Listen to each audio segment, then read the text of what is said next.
Hi guys! At nandito naman tayo sa isang edisyon ng Masayang Kwentuhan online na marami kayong matututunan. Siyempre, brought to you by Kape Kolek. Ayan, nandito pa rin kami. No? Ako po si Jigo Postolero. Your boy, Happy Boy. At ako naman si Wrestling Boy. At ito ang... Boy Toys. Ayan, siyempre, alam mo, may nag-viral na video nito kamakailan, no? Na sa isang jeep na may pumasok doon na hindi natin masasabi kung nakagamit ba, high ba siya, at pinagugulpi niya yung mga pasahero.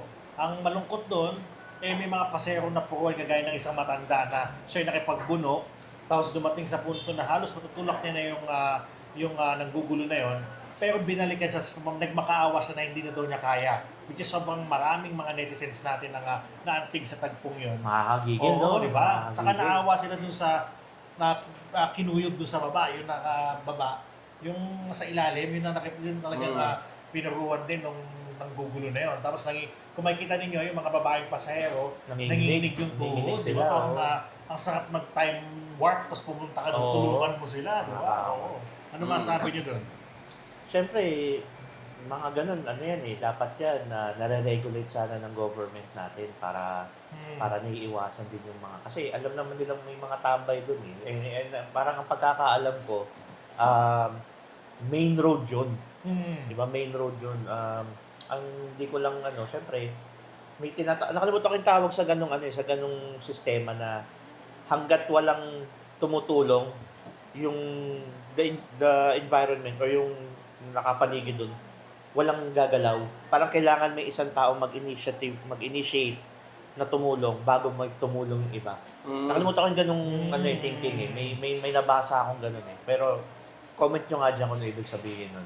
Anyways, sana kung merong isang tumulong doon, baka yung mga nakapaligid nag-start tumulong din.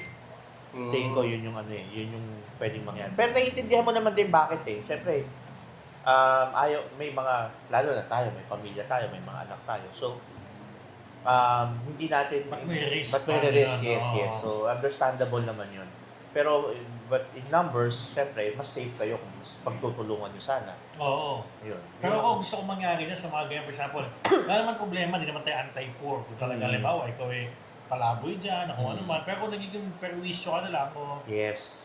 nanggugulo ka na lang sa komunidad, siguro, dapat may gawin yung LGU dito, pero hindi naman sila pwedeng diktahan. Ang maganda dyan, ilagay sila sa isang, kung walang facility, siguro isla, na sila lang yung nandun to survival na lang. Yung mga remote na isla. Tapos lahat to may tama. Sila, no? Lahat to may tama doon. Gawin Squid Game, gano'n. Ganun, no? Yung parang Bahala na mabait kayo, kayo dyan. hindi supplyan nyo ng pagkain doon. Yung Pwede, mga no? ganun yung... Holds bird. Oo, styro na lang kasi nanggugulo sila dito Hindi, sa... I think may ginawa yung ganyan, yung Japan. Oh, yan. May Maganda ginawa yan, sila maganda na yan. ganyang sistema. Hindi naman nila nilagay sa isla. Pero kumbaga parang merong isang city na nandun lang silang lahat. And it's being regulated by the police na parang hindi ka basta-basta pwedeng lumabas if ever now, if you don't have a real reason bakit kailangan mong lumabas ng city. Ayun, no. Parang ganun.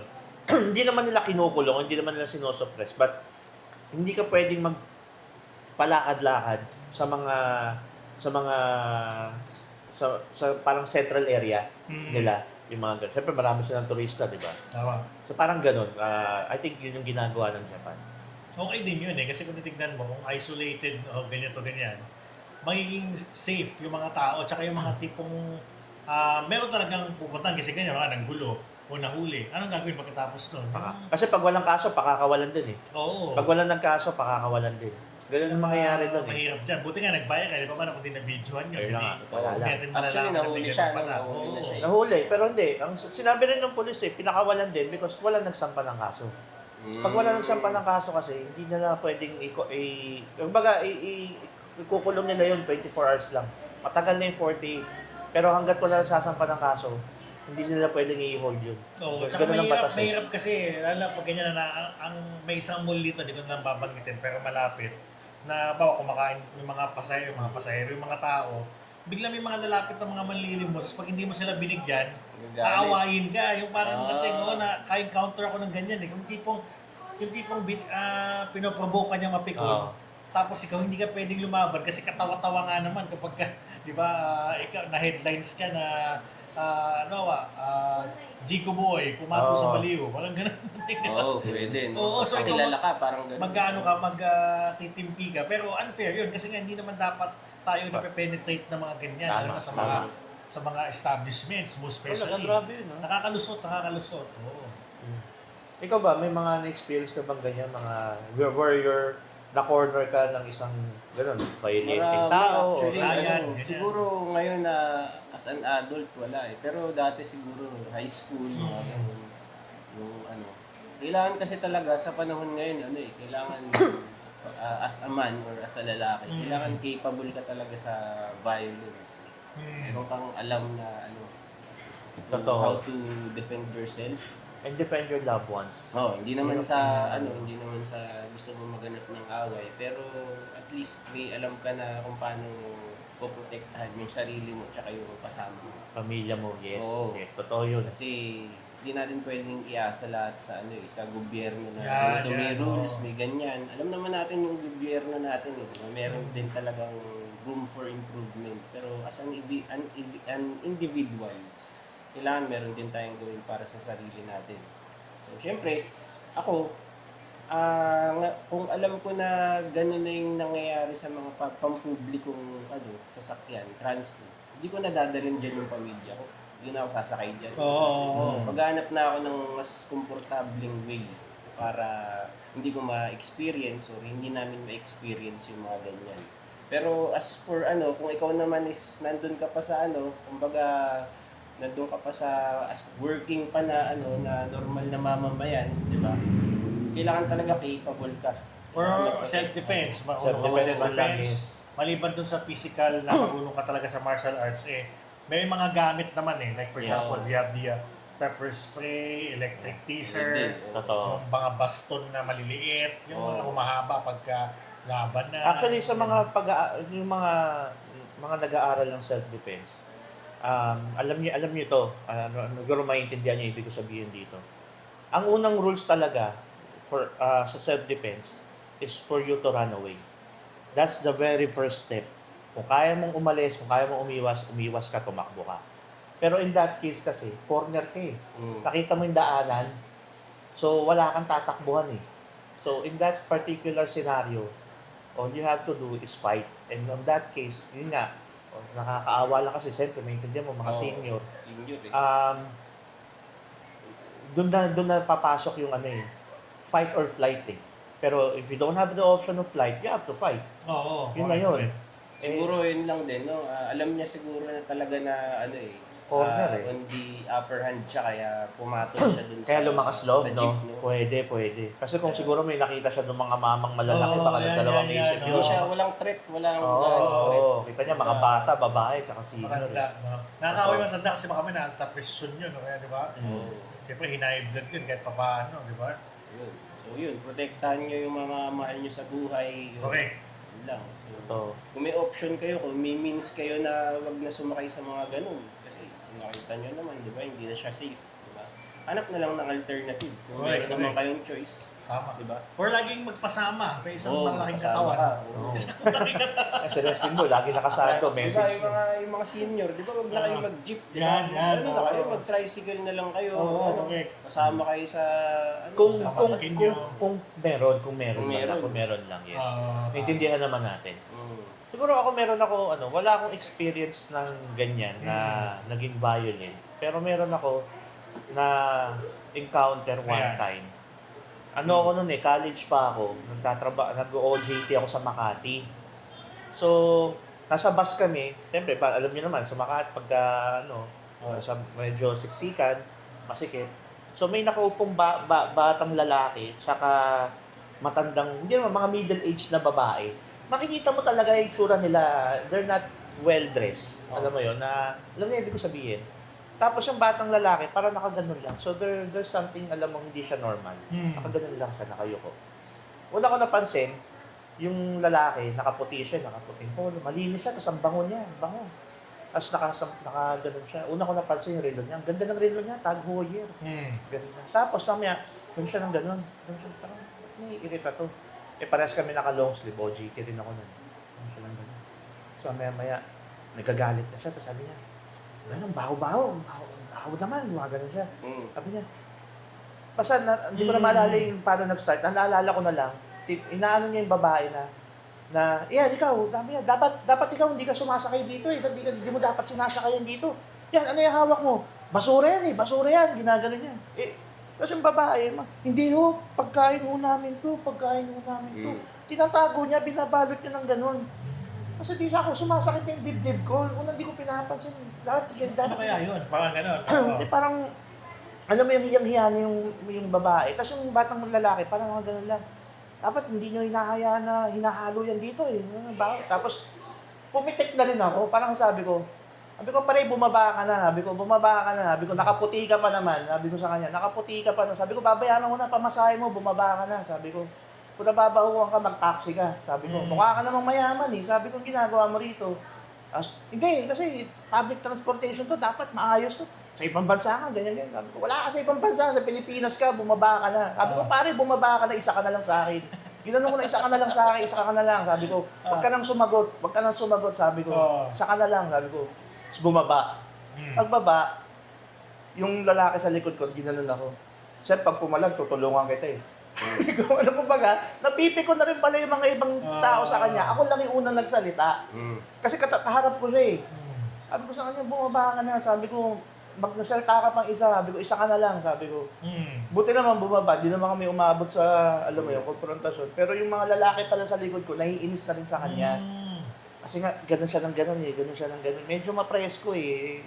Pero yung babae, ano yung pagkain na inaano niya? Hindi ko lang tinanong, pero parang, hindi, naalala ko yun, parang ginanon ako. Sabi ko, salamat ha, parang ginaganon ako. Parang ginaganon-ganon yung pants ko. Hindi punasan ng malansa ka na. Hindi naman, parang hindi, kasi parang, ang point ko nun, hindi ka dapat nang mamaliit ng tao at sino ka pa eh. Parang, ako naging mahirap naman din ako. Paano kung kunwari, sabihin pala, kung hindi ako well-dressed, gano'n mo rin ako. Diba? Mahirap naman din ako nung araw eh. Mahirap naman din ako nung time niya. Bakit ka mang gaganon ng tao? Oo nga, ano, Bakit ba tumahimik ka na lang? Ang mahalaga dun, ang purpose ng pagsakay mo dun, makakating ka na sa pupuntahan mo, di ba? Hindi naman. Saka ba't siya nandun, no? Kung Sabi ko nga sa kanya, mukha ka naman mayaman, mag-taxi ka na. Sabi ko, bumaba ka na sir. Sabi ko, nakaputi ka pa naman. Sabi ko, ayun. anong mensahe mo sa kanya? Sana nagbago ka na. Naalala mo ako. Yung pala, nakabili na pala sa'yo. Nakabili pala sa akin, oh. Ako pala yun, oh. Bili ako ng bili sa'yo, ikaw pala yun. Sa ano yun? Sa Makati yun eh. Pero tagal na yun, college pa ako nun eh. Amunta ko nung biyahe nung Ayala. Papuntang EDSA. Bababa ako ng Boni. Yan yung biyahe. Parang wala na ako masyado nakikita ngayon sa Makati ng mga jeep. Pero nung araw, no? Talagang Marami, means yan eh, no? Tingin ko meron pa rin, pero baka regulated na. Tayo nga, parang hindi malalaman kung kaya na-atake yung mga delikadong sitwasyon eh. Kaya maganda talaga din yung prepared tayo. Pero tama nga, no, di ba, yung sinabi mo kanina. Di ba, pagka nakikipag-away tayo, nung mga bata tayo, di ba, pagka nakikipag-away tayo, asaran. Tapos pagka nakita natin marami yung ano natin, na corner tayo, gagawin natin, tatakbo tayo. Parang ganun din sa sa ngayon. Pagka alam mong dehado ka na, ano na lang, tayo na yung magbigay. Di ba? Kung Totoo naman.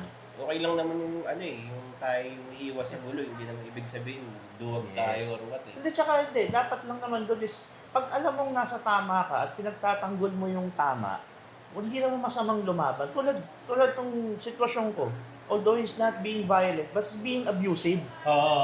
Diba? He's being abusive. Kung pagka yung ba hindi ako nagsalita, ibig sabihin, kasi ano yun, tama ako eh.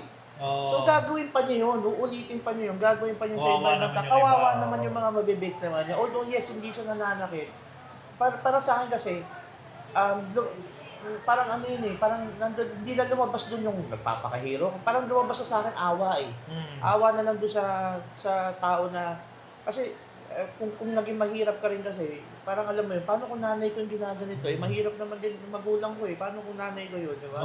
Tapos may kasama pang bata na na alam mong hindi normal kasi during that event, nakaganon lang yung bata, hindi siya nagsasalita. So alam mo may something sa kanya.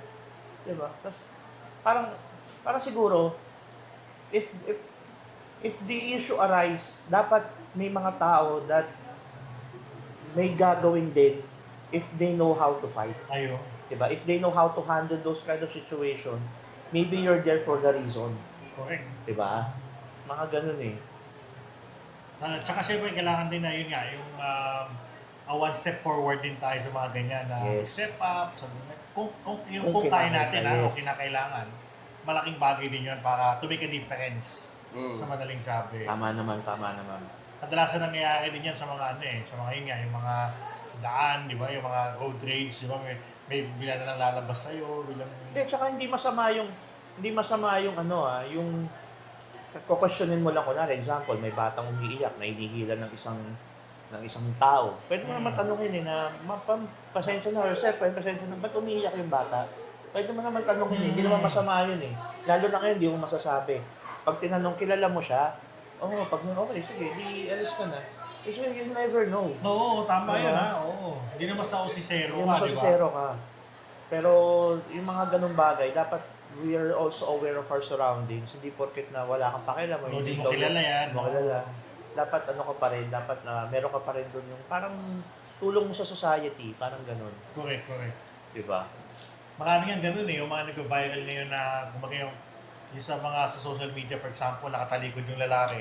Yung bigla may lalapit sa kanila, may mga dalang armas pala, yung mga ganun, di ba? Tapos yung mga tao, dadaan lang, kasi ayaw nilang makisali. Pero you have the capacity na patigil, o awatin, Hindi, pero o maghumingi ka na tulong. yun, exactly. Kasi kung talagang alam mo sa sarili mong hindi mo kaya or you don't have the heart to do it, find the authority agad. Yun, Magsumbong ka kagad. Kahit sa mga alam mo, Guard, kasi may doon, may nagkakagulo doon, di ba?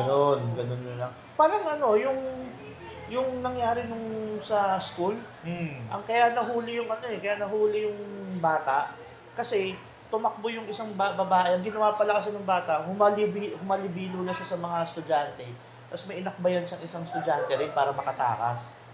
So parang nangyari, yung naglakas loob yung isang estudyante na hinawakan yung kamay nung, hindi nga pulis bumbero, fire marshal, sabi niya, siya yun, kunin niyo siya yun.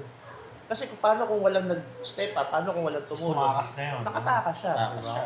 Yung mga ganung bagay. So, alam mo yun. So, Pagmamalasakit. pagmamalasakit, yes. Importante. Yung talaga yung mga nagsisave talaga ng buhay, Oo. yung mga nagdalakas loob. Alerto ka, may malasakit ka, di ba? Parang gano'n, no? So, kahit hindi ikaw mismo, you report it to the proper authority. Malaking bagay yun. Tama. Oo. Yun ang, tsaka definitely sa isang lugar, meron talaga may sympathy or may capacity na to do it, di ba? Meron yan. Kahit siguro, example, sa lugar na to, o dyan sa labas, panigurado, may nagkagulo. Kung ayaw nating ma-involve dyan, may mga tao, kuya, may doon, baka may, di ba? Tapos tawag-tawag na yan, connect na yan. Ito nung huli, sorry. Oo. Add ko lang Sige. Yung kasi nanonood kami ng concert nung basaan itong San Juan. Happy Fiesta San Juan. Ayun, no? Ano So, nangyari?